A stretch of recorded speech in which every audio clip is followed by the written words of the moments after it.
महादेव कहते हैं दुख भगवान की सजा नहीं है, बिल्कुल आत्मा को शुद्ध करने का साधन है। भाइयों और बहनों, क्या आपने कभी सोचा है कि हमारे जीवन में दुख क्यों आती है? क्यों कभी कभी ऐसा लगता है कि सब कुछ बिखर गया है? आज हम शिव पुराण और महादेव के वचनों को जानेंगे। महादेव कहते हैं मनुष्य सोचता है कि दुख उसका अंत है, पर वास्तव में वही उसकी नई शुरुआत है। जैसे अग्नि में सोना तप कर शुद्ध कर देती है ना, वैसे ही दुख भी हमारी आत्मा को पवित्र करता है। दुख हमें यह याद दिलाता है कि संसार अस्थायी है और परम सत्य केवल भगवान है। कथा समुद्र मंथन। एक बार देवताओं और असुरों ने समुद्र मंथन किया। सभी को अमृत की चाह थी, लेकिन सबसे पहले निकला भयंकर विष। उस विष ने सारे लोगों को संकट में डाल दिया। कोई भी उसे छूने की हिम्मत नहीं कर पा रहा था।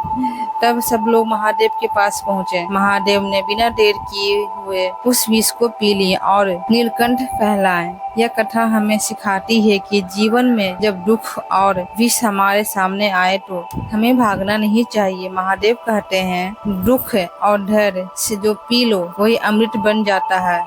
मनुष्य के जीवन का दुख का कारण। महादेव बताते हैं कि दुख 3 कारण से आता है। पहला हमारे अपने कर्मों के फल से, दूसरा भगवान की परीक्षा, तीसरा आत्मा को नर्म और दृढ़ बनाने के लिए अवसर होता है। भोलेनाथ कहते हैं कि सुख तुम्हें भगवान से दूर ले जाता है, लेकिन दुख तुम्हें हमेशा भगवान के करीब ले जाते हैं।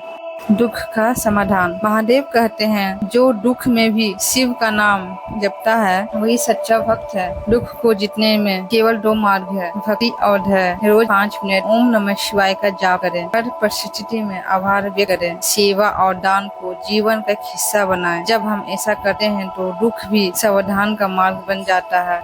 तो भक्त याद रखिए, दुख भगवान का दंड नहीं है, यह उनका प्रेम है। वह हमें और मजबूत और पवित्र बनाते हैं। महादेव कहते हैं कि हर दुख में मुझे याद करो, मैं तुम्हारे साथ हूँ। अगर आप भी मानते हैं कि महादेव हर दुख में हमारे साथ हैं, तो कमेंट में लिखिए हर हर महादेव।